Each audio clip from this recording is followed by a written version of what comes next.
कहानी की शुरुआत में हमें दो भाइयों को दिखाया जाता है, जिनमें से बड़े भाई का नाम नेथन और छोटे का नाम सैम है। ये दोनों भाई चोरी छिपे एक म्यूजियम में जाते हैं और वहां जाकर एक मैप चुराने की कोशिश करते हैं। यहाँ बड़ा भाई नेथन अपने छोटे भाई सैम से कहता है कि यह मैप बहुत ज्यादा कीमती है और यह मैप एक बहुत ही बड़े खजाने का रास्ता दिखाता है। ये कहकर बड़ा भाई फ्रेम को खोलकर मैप चुराने ही वाला होता है कि तभी वहाँ पीछे से गार्ड आ जाते हैं और वह इन दोनों भाइयों को पकड़कर एक अनाथ आश्रम में ले जाते हैं। दरअसल इन दोनों के पेरेंट्स नहीं थे और यह दोनों शुरू से ही अनाथ आश्रम में रहा करते थे। पुलिस उस अनाथ आश्रम की हेड से कहते हैं कि यह दोनों म्यूजियम से चोरी करते हुए पकड़े गए। ये सुनकर वो लेडी बहुत ज्यादा गुस्सा हो जाती है, क्योंकि इन दोनों भाइयों का यह पहली बार नहीं था। ये दोनों भाई पहले भी कई बार उस मैप को चोरी करते हुए पकड़े गए थे, इसलिए वह लेडी इनके बार बार चोरी करने की आदत से तंग आकर पुलिस ऑफिसर से कहती है कि सैम अभी छोटा है, इसलिए आप सैम को छोड़कर नेथन को अपने साथ जेल ले जाओ। क्योंकि बार बार समझाने के बावजूद भी नेथन चोरी करना नहीं छोड़ रहा था। अब यहाँ नेथन जेल नहीं जाना चाहता था, इसलिए वह यहाँ से भागने का डिसाइड करता है। तब वह अपने सामान को पैक करने के बहाने अपने रूम में जाता है। वो अपना सामान पैक करके यहाँ से भागने ही वाला होता है कि तभी पीछे से उसका छोटा भाई सैम आ जाता है। सैम अपने बड़े भाई से कहता है कि तुम मुझे छोड़कर जा रहे हो, मैं तुम्हारे बिना नहीं रह सकता। ये सुनकर सैम का बड़ा भाई सैम के पास आता है और उसे कहता है कि मैं खुद को पुलिस के हवाले नहीं करना चाहता। तुम जानते हो हम दोनों एक पायरेट फैमिली से बिलोंग करते हैं, इसलिए मुझे वो खजाना हर हाल में ढूंढना होगा। जाने से पहले सैम का बड़ा भाई सैम को एक लेटर और एक लाइटर देता है और कहता है कि मैं वापस जरूर आऊंगा। अब सैम अपने बड़े भाई के जाने के बाद जब वो लेटर खोलता है तो वह देखता है कि लेटर पूरा खाली है, उसमें कुछ भी नहीं लिखा होता। लेकिन जब सैम उस लाइटर को पेपर के नीचे जलाता है तब उस लेटर में लिखाई नजर आने लगती है। उस लेटर में यह लिखा था कि याद रखना हम लोग पायरेट्स यानी समुद्री लुटेरों की फैमिली से बिलोंग करते हैं। इसके बाद सीन शिफ्ट होता है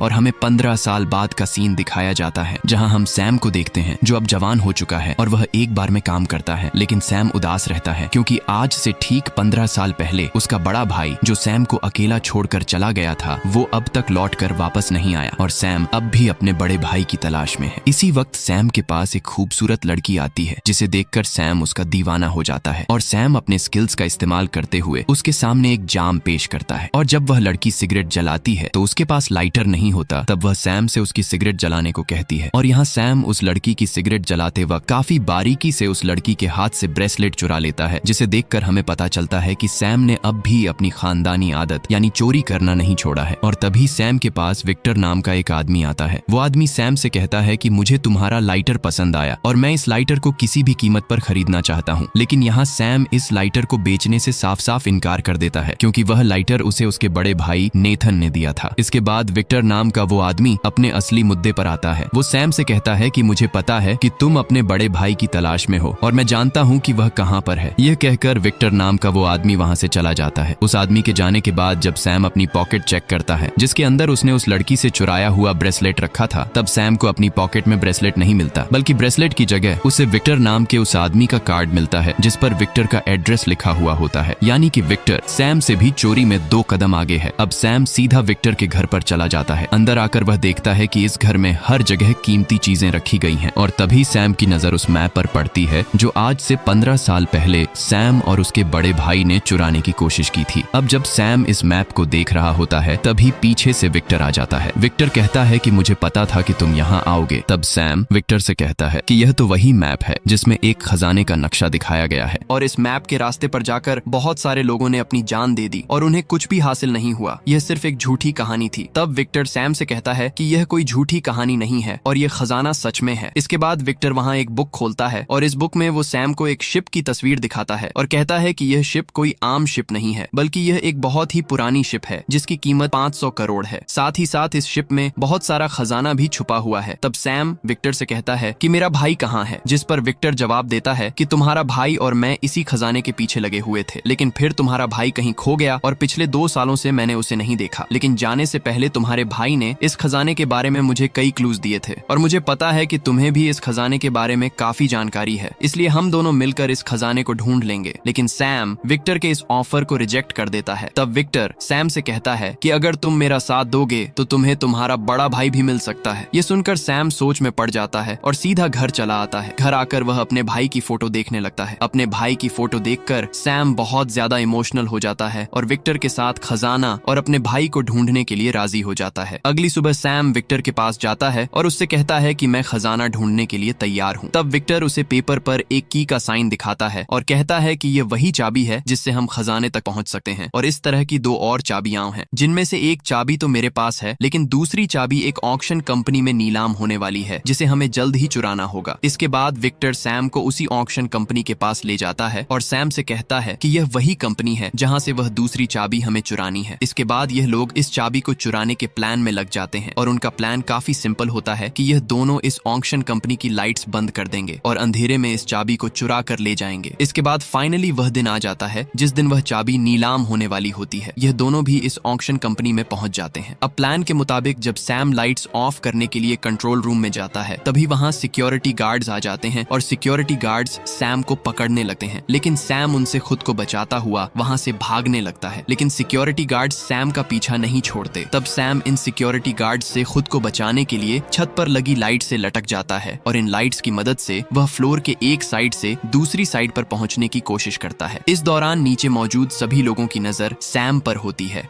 और इसी मौके का फायदा उठाते हुए विक्टर गार्ड के कपड़े पहनकर चुपचाप वहां से चाबी चुरा लेता है। लेकिन जैसे ही विक्टर वहां से निकलने वाला होता है, तभी वहां एक लड़की आती है जिसका नाम लाइला है, और वह विक्टर के गले पर चाकू रखकर कहती है कि यह चाबी मुझे दे दो। तभी वहां कुछ गार्ड्स आ जाते हैं। गार्ड्स देखते हैं कि उस लड़की ने एक गार्ड के गले पर चाकू रखा है, क्योंकि विक्टर ने गार्ड का सूट पहना हुआ होता है। तब गार्ड्स विक्टर को अपना साथी समझकर उस लड़की को पकड़ लेते हैं, और विक्टर आसानी से वहां से निकल जाता है। बाहर उसे सैम भी मिल जाता है। तब ये दोनों एक कार में बैठकर वहां से निकल जाते हैं, और इसके बाद ये दोनों सीधे पहुंचते हैं बार्सिलोना। यहाँ उनकी मुलाकात फ्रेजर नाम की एक लड़की से होती है। फ्रेजर विक्टर को पहले से ही जानती होती है। यहाँ फ्रेजर और विक्टर के बीच ढेर सारी बातें होती हैं, और उनकी बातों से सैम को पता चलता है कि वह दूसरी चाबी विक्टर के पास नहीं बल्कि फ्रेजर के पास है। तब विक्टर फ्रेजर से कहता है कि वह दूसरी चाबी हमें दे दो, हम तीनों मिलकर खजाना ढूंढ लेंगे और पार्टनर बन जाएंगे। लेकिन फ्रेजर इनका पार्टनर बनने से इनकार कर देती है और वहां से जाने लगती है। तभी इन दोनों को शक होता है कि फ्रेजर ने खजाना चुराने का इतना बड़ा मौका कैसे रिजेक्ट कर दिया। और जब सैम अपना बैग चेक करता है, तब उसे पता चलता है कि फ्रेजर उनकी भी चाबी चुरा कर ले गई है। जिसके बाद सैम बिना सोचे समझे फ्रेजर के पीछे भागने लगता है, और काफी देर तक भागने के बाद जब फ्रेजर अपनी कार में बैठकर निकलने ही वाली होती है, तब उसकी कार के सामने सैम आ जाता है, और साथ ही विक्टर भी वहां पहुंच जाता है। विक्टर फ्रेजर से कहता है कि अगर तुम सारा खजाना अकेले लेना चाहती हो तो जाओ, चली जाओ, हम तुम्हें नहीं रोकेंगे। लेकिन तुम नहीं जानती कि यह चाबी कहां और किस वक्त लगेगी, और इसका राज सिर्फ सैम को ही पता है। ये सुनकर फ्रेजर इन दोनों के साथ काम करने के लिए तैयार हो जाती है, और इसके बाद ये तीनों एक चर्च पहुंचते हैं, और यह लोग उस चर्च के नीचे बेसमेंट में चले जाते हैं। वहां उन्हें वह चाबी लगाने की जगह भी मिल जाती है। वो चाबी लगाने की जगह एक स्टैचू के नीचे होती है। अब इन लोगों को ये बात नहीं पता थी कि चाबी को किस साइड पर घुमाना है। तब विक्टर एक बुक पढ़ता है और कहता है कि दोनों चाबियों को राइट साइड घुमाना है, और जब यह लोग चाबी को राइट साइड पर घुमाते हैं, तभी उस स्टैचू से तीर निकलने लगते हैं। लकीली इन तीनों को तीर नहीं लगते और उनकी जान बच जाती है। इसके बाद दोबारा रिस्क लेते हुए सैम और फ्रेजर चाबियों को लेफ्ट साइड पर घुमाते हैं, जिसके बाद स्टैचू के नीचे से रास्ता निकल आता है। वो रास्ता एक टनल से होकर जा रहा था। तब यहाँ विक्टर कहता है कि तुम दोनों उसी टनल के रास्ते से आगे बढ़ो, मैं यहाँ बाहर तुम लोगों को प्रोटेक्ट करूंगा ताकि कोई भी तुम्हारे पीछे अंदर नहीं आ सके। सैम और फ्रेजर को विक्टर की बात ठीक लगती है, जिसके बाद सैम विक्टर को अपने मोबाइल के जीपीएस के साथ कनेक्ट कर लेता है ताकि यह लोग जहाँ पर भी हों इन्हें एक दूसरे की लोकेशन मिलती रहे। इसके बाद सैम और फ्रेजर उस टनल के रास्ते से आगे बढ़ने लगते हैं, और आगे बढ़ते हुए यह दोनों एक दूसरे दरवाजे के पास पहुंच जाते हैं जो इसी क्रॉस वाली चाबी से खुल सकता था। अब फ्रेजर जैसे ही उस दरवाजे को खोलने की कोशिश करती है तो वहां पर पानी भरना शुरू हो जाता है, क्योंकि यह दरवाजा ऊपर एक फाउंटेन से जुड़ा हुआ होता है, और अगर जल्दी यह लोग बाहर नहीं निकले तो यह लोग पानी में डूब कर मर जाएंगे। और अब इस दरवाजे को खोलने के लिए दूसरे दरवाजे पर चाबी लगाकर पहले उसे खोलना होगा। सैम यहाँ विक्टर को कॉल करता है और उसे अपनी सारी सिचुएशन समझाकर कहता है कि बाहर तुम्हें एक चाबी का होल दिखाई देगा, तुम्हें जल्दी उसे खोलना होगा। अब विक्टर, जो पहले से सैम के साथ जीपीएस के थ्रू कनेक्ट था, इसलिए वह उनकी लोकेशन जान लेता है कि यह दोनों कहाँ फंसे हैं। विक्टर उस जगह के करीब आकर जब सामने देखता है तो उसे वह चाबी वाला होल भी नजर आ जाता है। अब विक्टर उस जगह में चाबी लगाने के लिए सामने लगे ग्लास को तोड़ने लगता है। तभी लैला नाम की वह लड़की वहां आ जाती है जिसने पहले भी विक्टर पर अटैक किया था, और अब इन दोनों में फाइट होने लगती है। दूसरी तरफ सैम और फ्रेजर पानी में डूबते ही जा रहे थे। यहाँ विक्टर उस लड़की से काफी देर तक लड़ने के बाद उसे सामने के ग्लास पर मारकर बेहोश कर देता है और जल्दी से उस दरवाजे में चाबी लगा देता है। विक्टर के चाबी लगाते ही दूसरी तरफ सैम और फ्रेजर के लिए ऊपर से दरवाजा खुल जाता है और उनकी जान बच जाती है। अब यह दोनों उस जगह से बाहर आते हैं और एक बार फिर से आगे बढ़ने लगते हैं। अब बारी थी फाइनल दरवाजे को खोलने की, लेकिन कोई भी यह नहीं जानता था कि इस दरवाजे को कैसे ओपन करना है। विक्टर बाहर खड़ा